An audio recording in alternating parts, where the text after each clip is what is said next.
नमस्कार बच्चों। आज हम लोग टाइप्स ऑफ रिलेशन के बारे में पढ़ेंगे। पिछले क्लास में हम आप लोगों को रिलेशन के बारे में पढ़ाए थे। आज आप लोग देखिए टाइप्स ऑफ रिलेशन। तो देखिए टाइप्स ऑफ रिलेशन आपको 8 प्रकार यहाँ पर दिया गया है, जिसमें पहला है एम्प्टी रिलेशन, रिक्त संबंध इसको कहते हैं। दूसरा है यूनिवर्सल रिलेशन, सार्वत्रिक संबंध कहते हैं इसको। इन्वर्स रिलेशन को हिंदी में कहते हैं प्रतिलोम संबंध। आइडेंटिटी रिलेशन इसको हिंदी में कहेंगे तत्समक संबंध। रिफ्लेक्सिव रिलेशन इसको कहेंगे समतुल्य संबंध। सिमेट्रिक रिलेशन है सममित संबंध। ट्रांजिटिव रिलेशन को क्या कहेंगे? संक्रामक संबंध। इक्विवेलेंस रिलेशन है 8वां, इसको कहेंगे तुल्यता संबंध। अब इन 8 रिलेशन के बारे में हम लोग एक एक करके देखेंगे। तो पहला देखिए इम्प्टी रिलेशन। इम्प्टी रिलेशन को हम लोग क्या कहे हैं? रिक्त संबंध कहते हैं। रिक्त संबंध। तो देखिए कोई नॉन इम्प्टी सेट ए, नॉन इम्प्टी सेट मतलब अरिक्त समुच्चय, अरिक्त समुच्चय इसको कहेंगे हिंदी में। मतलब कि उसमें कुछ ना कुछ एलिमेंट आपका मौजूद जरूर होना चाहिए। तो नॉन इम्प्टी सेट ए पर परिभाषित रिलेशन आर जो होता है वह इम्प्टी सेट कहलाता है यदि ए का कोई भी एलिमेंट किसी भी एलिमेंट से संबंधित नहीं हो। इसे ऐसे जो है खाली स्थान से दे देंगे या फाई द्वारा जो है हम लोग इसको डिनोट करते हैं। अब यह फाई जो होता है आप जानते हैं ए क्रॉस ए का ही जो है सबसेट होता है। जैसे एक एग्जाम्पल देखिए, मान लीजिए कि ए बराबर दिया हुआ आपको सेट दिया हुआ है 5, 7 और 9 आपको इसमें एलिमेंट दिया हुआ है, और बी बराबर है जिसमें कि आपको 4, 6, 8 दिया हुआ है, और रिलेशन आपका है ए बी सच डेट है कि ए एलिमेंट है ए का और बी एलिमेंट है बी का। ए बी का मतलब ए जो है इसका सदस्य हो गया, बी जो हो गया वह बी का सदस्य हो गया।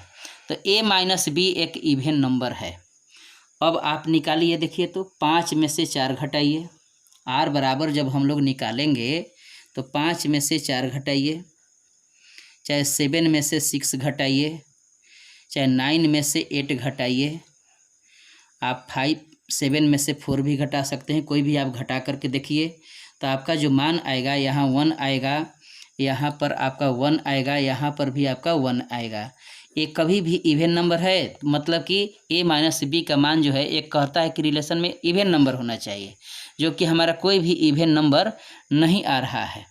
जब ए और बी में जब हम लोग कार्टेशियन प्रोडक्ट निकालेंगे ए क्रॉस बी, तो ए क्रॉस बी आपको निकालने के लिए बताए थे कि 5, 4, इसके बाद 5, 6, 5, 8, फिर इसमें निकालिए तो 7, 4, 7, 6, 7, 8, फिर आप इससे निकालिए 9 से तो 9, 4, 9, 6 और 9, 8 हो जाता है। किसी भी ऑर्डर्ड पेयर में जो ये लिखा हुआ है जो एलिमेंट, किसी भी एलिमेंट में दोनों के अंतर देखिए, एक ए है एक क्या है आपका बी है। यहाँ इसको ए कहिएगा तो इसको क्या कहिएगा? बी कहिएगा। इसका अंतर आप निकाल करके देखिए, एक इवन नंबर नहीं है। इसका मतलब कि आर जो है हमारा वह क्या है? वह फाई है, नॉन इम्प्टी सेट के बराबर है। अब आप लोग इम्प्टी सेट समझ गए होइएगा। देखिए यूनिवर्सल रिलेशन, सार्वत्रिक संबंध। सेट ए पर रिलेशन आर जो है यूनिवर्सल रिलेशन कहलाता है यदि ए के प्रत्येक एलिमेंट के जो है सभी एलिमेंट से संबंधित हो। सेट ए के प्रत्येक एलिमेंट जो है ए के सभी एलिमेंट से क्या हो? संबंधित हो। जैसे मान लीजिए कि ए बराबर आपको हम मान दे दिए कि 1, 2, 3 है, और बी बराबर भी मान लीजिए कोई सेट 4, 5 दिया हुआ है। तो यूनिवर्सल रिलेशन जो होता है, यूनिवर्सल रिलेशन वह होता है कि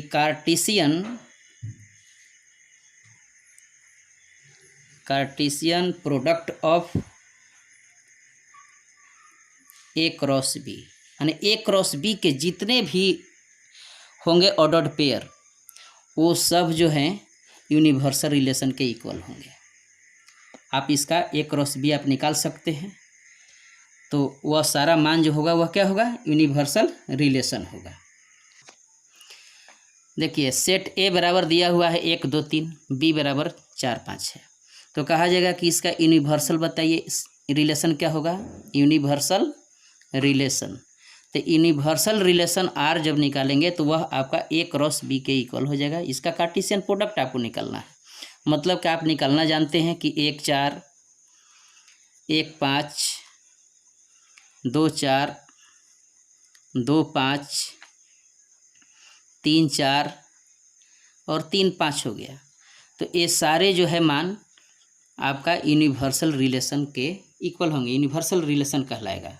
और एक एग्जाम्पल देख लीजिए, जैसे कि मान लीजिए कि सेट A बराबर आपको दिया हुआ है 1 2 3 4, 1 2 3 4, तो रिलेशन R जो है आपका ऑर्डर पेयर A, B के रूप में इस प्रकार है, इसको सच डेट पढ़ते हैं, इस प्रकार है कि मोड A माइनस B का जो मान है वह हमेशा ग्रेटर देन इक्वल टू क्या है, 0 के इक्वल है। आप घटा के देख लीजिए, A या B इसी को R जब निकालिएगा ना तो आपको A क्रॉस A इसमें निकालना होगा, क्योंकि सेट A पर ही सिर्फ बात हुआ है। तो A क्रॉस A निकालिएगा, उसको घटा करके देखिए, वह या तो 0 आएगा या 0 से हमेशा क्या आएगा, बड़ा आएगा, क्योंकि उसको मोड में दे दिए हैं, तो मोड में दे दिए हैं तो पॉजिटिव होगा ही, अथवा अगर इक्वल भी है तो वह 0 के बराबर आ जाएगा। तो यह आपका क्या हो गया, आपका यूनिवर्सल रिलेशन हो गया। अब आप देखिए अगला जो टाइप्स है आइडेंटिटी रिलेशन है, आइडेंटिटी रिलेशन, तत्समक संबंध आपको बताए थे इसको हिंदी में। तो देखिए आइडेंटिटी रिलेशन जो होता है कि मान लीजिए सेट A है पर आइडेंटिटी रिलेशन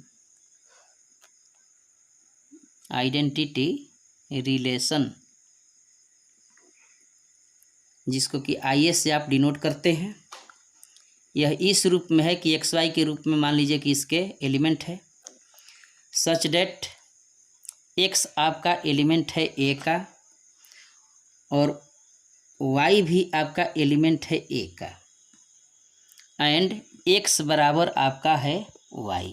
तो ऐसे जो है रिलेशन को हम लोग क्या कहेंगे, आइडेंटिटी रिलेशन कहेंगे। कहने का अर्थ हुआ, थोड़ा बात अब समझिए, X और Y दोनों आपस में क्या होना चाहिए, बराबर होना चाहिए। मतलब कि अगर आपका ऑर्डर पेयर में यहाँ पर पहला मान A है तो दूसरा भी मान आपका क्या होना चाहिए, A होना चाहिए।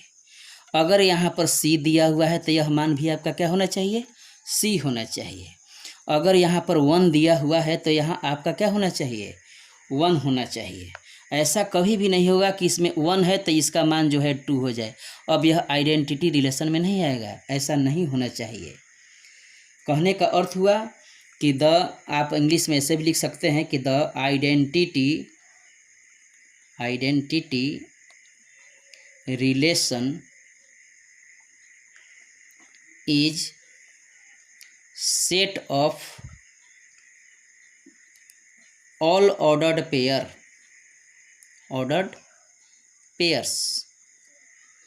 A, B belongs to A cross B। इसका जो है A cross B Cartesian product का मान होना चाहिए, इस प्रकार होना चाहिए कि सच डेट A बराबर आपका B हो जाए।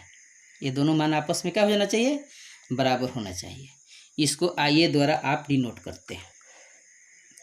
कहने का मतलब होता है कि इसमें कोई एलिमेंट जो होता है ना, वह अपना ही इमेज देता है, अपना ही इमेज देता है, तब आप उसको जो है आइडेंटिटी रिलेशन कहिएगा, नहीं तो उसे आइडेंटिटी रिलेशन नहीं कहेंगे। जैसे मान लीजिए कि A बराबर एक सेट दिया हुआ है 1 2 3, तो अब कार्टेशियन प्रोडक्ट जब A क्रॉस A निकालिएगा तो R बराबर यदि हम इसमें रिलेशन लिखें कि 1, 1 2, 2 3, 3, तो इसको हम लोग आइडेंटिटी रिलेशन कहेंगे।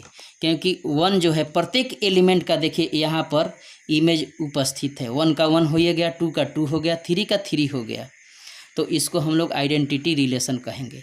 अगर हम कहते कि मान लीजिए कि आपको एक रिलेशन हम देते हैं इसी सेट पर कि 1, 1 है, 2, 2 है, अब यह जो है आपका आइडेंटिटी रिलेशन है कि नहीं, तो आप कहिएगा कि यह आइडेंटिटी रिलेशन नहीं है, क्योंकि क्या कहे हैं कि set of all ordered pairs होना चाहिए।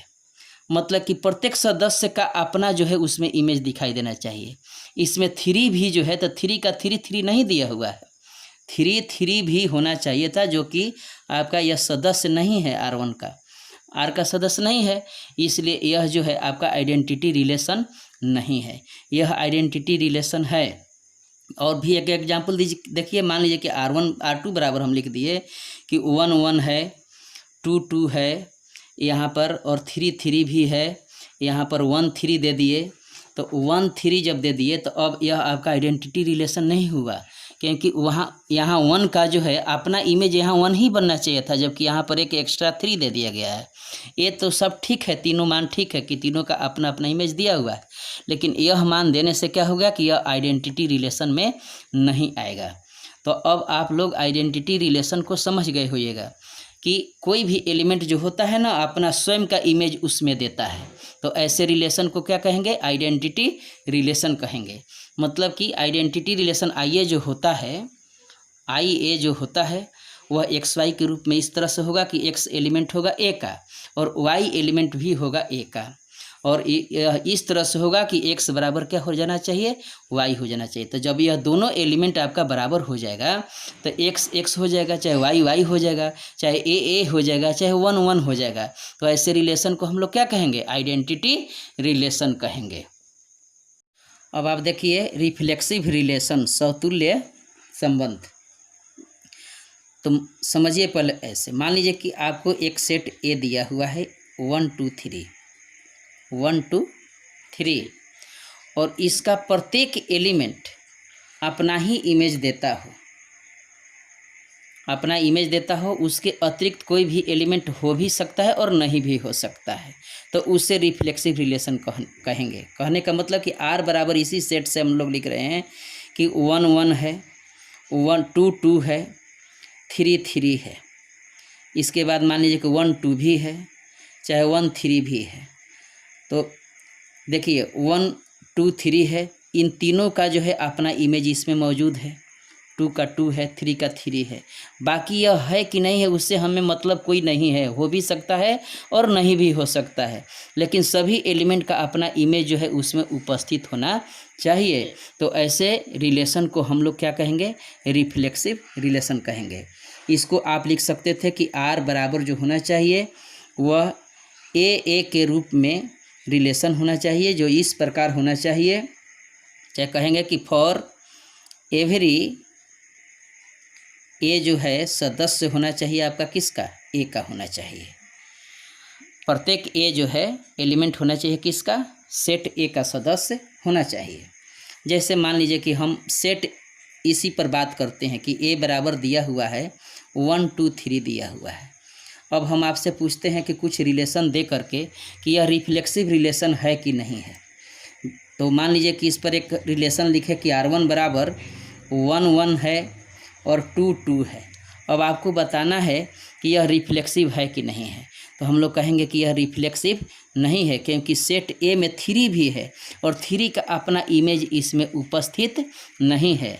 यहाँ 3 3 जो होना चाहिए था वह नहीं है, एलिमेंट इसका नहीं है R का, इसलिए यह जो है आपका रिफ्लेक्सिव नहीं है। ओके, अब मान लीजिए आपको R2 बराबर एक और हम देते हैं क्वेश्चन में कि 1 1 है, 2 2 है और 3 3 है। अब आप इसमें देखिए तो यह रिफ्लेक्सिव होगा कि नहीं, तो हम लोग कहेंगे कि यह रिफ्लेक्सिव होगा, क्योंकि सभी एलिमेंट का अपना इसमें इमेज जो है मौजूद है, इसमें मौजूद है। और भी एलिमेंट होता तभी भी आप इसको रिफ्लेक्सिव कर सकते थे। जैसे R3 बराबर है, और एक एग्जाम्पल देख लीजिए कि मान लीजिए कि 1 1 दे देते हैं, 2 2 दे देते हैं, इसी सेट पर बात हो रहा है आपका, और 3 3 दे देते हैं और 1 3 दे देते हैं, तो आप कहिएगा कि ये भी जो है आपका रिफ्लेक्सिव होगा। तो अब हमारे समझ से रिफ्लेक्सिव रिलेशन को आप लोग समझ गए होइएगा कि प्रत्येक एलिमेंट का अपना उसमें इमेज उपस्थित होना चाहिए, और उसके अतिरिक्त भी अगर ऑर्डर्ड पेयर में कोई भी बात लिखा हुआ है तो उससे आपको मतलब नहीं रखना है, वो भी हो सकता है। यह देखिए, जैसे यहाँ पर दूसरा जो एग्जाम्पल जो दिए हुए हैं, यह आइडेंटिटी रिलेशन हो सकता है, आइडेंटिटी रिलेशन भी है, और यह जो है रिफ्लेक्सिव रिलेशन भी है। लेकिन यहाँ पर यदि देखना होगा तो यह आइडेंटिटी रिलेशन नहीं होगा, लेकिन यह रिफ्लेक्सिव होगा। दोनों में अंतर है थोड़ा, देखिएगा ध्यानपूर्वक। आइडेंटिटी रिलेशन में एक एलिमेंट का स्वयं का अपना सिर्फ केवल इमेज उसमें उपस्थित होना चाहिए, उसके अतिरिक्त जो है दूसरा उपस्थित नहीं होना चाहिए, लेकिन इसमें दूसरा भी उपस्थित हो सकता है। ये दोनों में अंतर है। अब हम लोग नेक्स्ट क्लास में जो है रिफ्लेक्सिव रिलेशन के आगे देखेंगे, तब इस पर आपको क्वेश्चन बताएंगे कि कैसे आपको बनाना है। ओके, धन्यवाद।